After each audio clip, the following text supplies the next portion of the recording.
many people, survival, just living every day, day to day, is enough. And that's how we construct this character around us. When we say survival of the fittest, this is the fittest personality type that you can put together to exist in a world of constant danger. When someone comes along and they present a type of truth that now challenges that part of your personality that you constructed, it isn't just someone telling you that you're wrong. It isn't just pride. It's actually somebody who's killing off part of you. That was your defense. So it'd be kind of like if you're walking through the world, full armor and a shield and a sword. You're worried about danger everywhere, and someone comes along and they take your helmet off of your head. You feel vulnerable now. People actually feel like they're in a type of danger. This is why we hold on to those things. Now, if you remember going back to the first couple weeks of school, that the armor that we wear oftentimes makes things worse. We're going to go fight a dragon. You don't want to be wearing a metal bodysuit of armor, because that's just going to cook you when that dragon breathes fire. But we still put that armor on because we feel like we should do something rather than nothing, even when the something is worse for us. So now, when someone comes along, takes off that helmet, you now feel vulnerable. When someone comes along and deconstructs any part of that armor that you create for yourself through your perceptions of the world, it makes us feel vulnerable. So that when you try to present truth to somebody, or just an opinion that challenges their point of view, that's why it's so hard for people to let go of things. That's why it's so hard for us to let go of things. It isn't just that, you're just prideful, you just want to be right all the time. No, it's deeper than that, psychologically.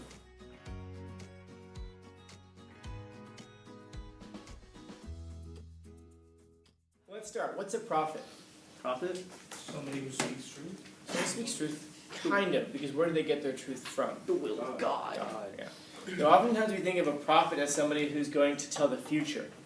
That's not what it is. It's a person who speaks on behalf of God. So a prophet will, so God will talk to like a prophet and say, go tell the people this, go tell the people that. And that's a really, really interesting concept, by the way. Because we especially see this kind of concept.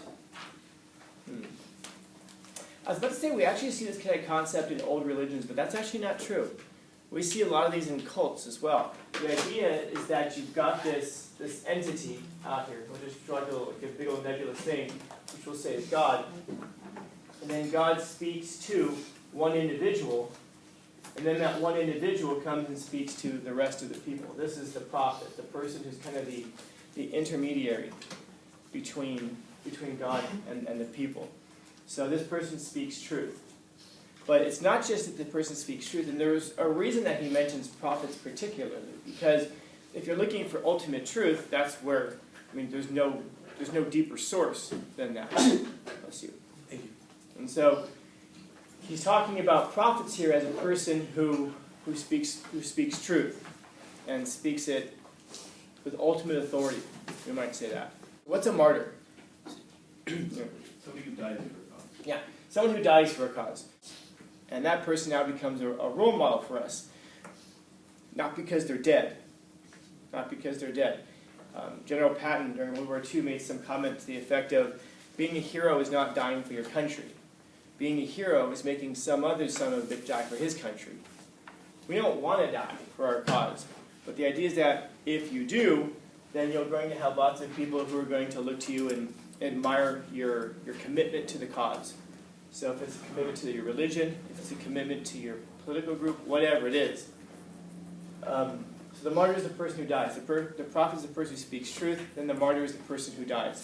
These two people sometimes are the same person.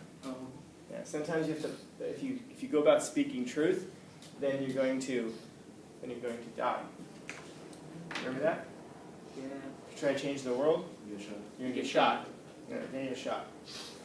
So, people do not accept their prophets and slay them. So we don't accept this and go, hey, thanks for the heads up, and then kill them. Yeah, we don't accept the truth and then kill people. Typically what happens is we love them afterwards. You know what? That Socrates guy was onto something. You know what? That Jesus guy was onto something. You know that fill in the blank of a martyr, somebody who dies for a cause. And then afterwards, after we've already killed them, we look back at them and say, hey man, we should have not tortured that person to death. We shouldn't have killed them. So in other words, truth comes oftentimes in an uncomfortable package. Now, I hesitate to say that because sometimes we think that just because people don't accept us or just because people are offended or upset by what we say, that means we must be speaking truth. That's not the case. That isn't the case. Sometimes you're just crazy, man. Sometimes you're just off the wall. Sometimes what you're saying has no relationship to reality, any more than, like, orange elephants. And so just because we offend people with what we say doesn't mean it's true. Doesn't mean it's true. Any more than if I were trying to force you to say that there's an orange elephant in here. Oh, you just don't want to say it because it's true. No. It's just like if people accuse you of things, it doesn't make it true just because you get upset by it. Because people will say, like, well, you wouldn't be so upset about it if it wasn't true. But that's not true. If I went over to the office and grabbed one of the APs and called him a pedophile, do you think they'd be upset about that? Yeah, probably, and rightfully so. They probably wouldn't just go, whatever, it's not true. Well, I'm going to go tell everybody. Doesn't matter, it's not true. Of course it matters. Of course it does. In fact, lies are some of the worst things that people can tell about you. It isn't just the truth that people can tell about you, because we can deal with the truth, ultimately, eventually, anyway. But dealing with lies is difficult, because in order to tell a lie, you have to unpack all of the untruths behind it, and you have to convince people about a whole bunch of things all along the way. I mean, telling the truth takes a long time. Telling the truth takes a long time. Lies are fast. Lies are quick, and that's one of the reasons that we're so open to receive them, because they're so easy for us to comprehend. It's like, taking one bite instead of eating a whole steak. Oh boy. So the point is that we don't accept our prophets and enslave them. We reject our prophets, because a lot of times we get hit with so much truth and it changes our view of reality itself in such an incredible way that I'll just say it. It's going to be a difficult concept, but maybe we'll process this. The way that you see the world because you've constructed a reality within your mind that allows your psychology, the you that we talked about, to exist and survive. In other words, the you that's here right now is an amount. It's agglomeration is not going to work either. It's a building up of a character or personality that started when you were first born. None of us sees the world the way that it is. We all see the world the way that we are. The way that you see the world is the product of a whole bunch of experiences and intentional conceptualization since you were an infant. In other words, we don't just see the world and process it, we also impose our view on the world. We also intentionally shape the way that we see the world. If you think something about a person, this person's an angry person, you're going to unconsciously look for anger in them to kind of justify or reinforce your view of the world, because we intuitively recognize that the world is a chaotic, scary place. Everything in nature kills us. And we all recognize that that is our ultimate end. So for many people, survival, just living every day, day to day, is enough. And that's how we construct this character around us. When we say survival of the fittest, this is the fittest personality type that you can put together to exist in a world of constant danger, even if you don't recognize it. And of course, today is way safer, way safer than it ever has been, but you don't have that point of reference. So you can't walk around today and say, well, I'm much safer today than I would have been 10,000 years ago. You don't have the ability to do that because you weren't alive 10,000 years ago. You can say it, you can think it, but you can't experience it. You can only experience the world that you're living in right now. And that means that you can perceive dangers and then internalize them and have them like in a heightened state of anxiety and fear, the same way as somebody would have 10,000 years ago. In other words, even though it's safer, it doesn't feel safer to you. I hope some of this makes sense. And so, that being the case, when someone comes along and they present a type of truth that now challenges that part of your personality that you constructed, it isn't just someone telling you that you're wrong. It isn't just pride. It's actually somebody who's killing off part of you that was your defense. So it'd be kind of like if you're walking through the world with full armor and a shield and a sword, and someone comes and you're worried about danger everywhere, and someone comes along and they take your helmet off of your head. You feel vulnerable now. And so it isn't just, oh, you just don't like, this helmet is too shiny. Oh, and give me back my helmet. Oh, you just don't like truth. No, that's not what it is. People actually feel like they're in a type of danger. This is why we hold on to those things. Now, if you remember going back to the first couple weeks of school, that the armor that we wear oftentimes makes things worse. We're going to go fight a dragon. You don't want to be wearing a metal bodysuit of armor, because that's just going to cook you when that dragon breathes fire. But we still put that armor on because we feel like we should do something rather than nothing, even when the something is worse for us. So now, when someone comes along, takes off that helmet, you now feel vulnerable. When someone comes along and deconstructs any part of that armor that you create for yourself through your perceptions of the world, it makes us feel vulnerable. So you have to understand that, so that when you try to present truth to somebody, or just an opinion that challenges their point of view, that's why it's so hard for people to let go of things. That's why it's so hard for us to let go of things. It isn't just that, oh, you're just prideful, you just want to be right all the time. No, it's deeper than that, psychologically. And when you understand that, now you can start to understand how to change your own views. And that's why you can be open to correction and change.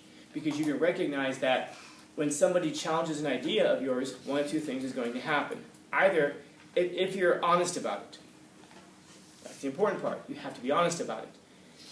One of two things is going to happen. Either you're going to strengthen your view, which means that you're less vulnerable now, you're safer, because you have a stronger view than you had before. By stronger, I mean more true view. Or the person is going to present you with something that can replace what you presently have. And therefore, you're going to end up stronger as well. By stronger, again, I mean a more true view of the world. For those of you guys who play video games, think about when you're going through the world and your character can get an armor upgrade. That's the point. In order for you to get an armor upgrade, what do you have to do with the old armor? You gotta toss it aside. You maybe sell it, but I mean, often we don't even do that. We just kind of toss it aside, and then we replace it with something better. You go into a chest somewhere, and you search the contents, and you find a helmet, and now you have to weigh it out. This helmet is better than this one in some regards, but is lesser in other regards. And you have to make a decision. Which one's going to be a more true representation of the world? Which one is going to protect you more truly in that game? Excuse me. I don't know if this is making sense. Oh, I get it. But this is what's happening when we're taking in other views. This is why truth frightens us so much. And by the way, it isn't just truth that frightens us. Truth ultimately frightens us, because we recognize intuitively that there's nothing more powerful in the universe than truth, as I was talking about last week. And so when you confront it with something that's true, that you realize is true, that you recognize is true, it can be scary as hell. Because that means I've been walking around here with a crappy helmet. I could have gotten killed any time. Yeah, but this is the helmet I've created. And we don't like being told that our views are wrong. We don't like being told that we've been vulnerable this whole time. That's frightening. Now, if we're honest, and we're genuine, and we're authentic, we can go, holy crap, thank you so much for letting me know that this helmet was wrong. And in the end, offering me a better one. Problem is, as we know, there are serpents in the garden who will come along and try to convince you that the helmet you're wearing is not the better helmet. So, that one you're wearing? That's terrible, isn't it? No, it's a good helmet. Is it really a good helmet? Yeah, it is a really good helmet. Okay, here's why people tell you it's a good helmet. Because they want you to be weak. You can see the three stages that we talked about last week as well. Was it really, manipulation? Was it really said that this is true? Here's why they're saying it. These three stages of manipulation. And so, if we can hear what people are saying and be open to replacing our helmets. In other words, if we can hold on to the truth, hold on to life with a loose fist, not so tightly that we're going to kill and strangle something, but just loosely, because we should hold on to things, but not so tightly that we're going to kill it, not so tightly that we can't let go of it if something better comes along. We should hold on to life with a loose fist. Then we can replace it with whatever's better. The same is true about our ideas. The same is true about our modes of living. The same should be true about our modes of entertainment. The same should be true about every aspect of our lives. Maybe even people, with the exception of our children. You can't just replace them, for the most part. Yeah, I mean, I guess you can, but It's frowned upon to just replace your children with somebody else's. Plus now you just pass your burden on to somebody else. And so this is why it is that the truth is so frightening, because then we recognize that we're up against the most powerful thing in the universe and that we stand no chance. This is why we want to kill prophets, because prophets bring ultimate truth. And we don't want to have to contend against the truth. And we have a choice. We can get on board with the truth, or we can contend against it. You're going to lose if you contend against it. But if you get on board with it, you're going to have to recognize that the way you've been living so far has been, in a sense, a waste. But it isn't, though. It's brought you to where you are today. It's brought you to the point where now you're able to accept truth. You might not have been able to accept it a week ago. You might not have been ready for it. But the way that you've been living has brought you to a point today where you're able to accept truth. And so whatever you've gone through in your life has not been a waste. It's been preparation, man. We just don't like the fact that we've had to prepare. Maybe we'll ask ourselves, have I had to prepare so much, though? You know, it's like suffering makes you better. Yeah, but do I have to suffer so much, to be better? Sometimes, yeah, depending on how good you want to be. You know, if you want to be a marathon runner, how much do you have to suffer? A lot. If you want to be a competitive marathon runner, how much do you have to suffer? Way more. Yeah. So truth is something that if we're up against it, man, we have to get on board with it. Or you're going to get beaten down by it. It's like a wave in the ocean. You can kind of stand up against it once in a while, man, but when those things keep crashing in, you're going to lose. And so, should we accept our prophets, people of truth? Yeah. What's the best time to plant a tree? 20 years ago. 20 years ago. The second best time? No. Now. If you've killed your prophets, afterwards you can sit there and go, well, I guess they died for no reason. Or you can say, you know what? Maybe we should have followed what they said. Maybe we should have gotten on board with the truth. Better today than never. Best 20 years ago, but better today than never.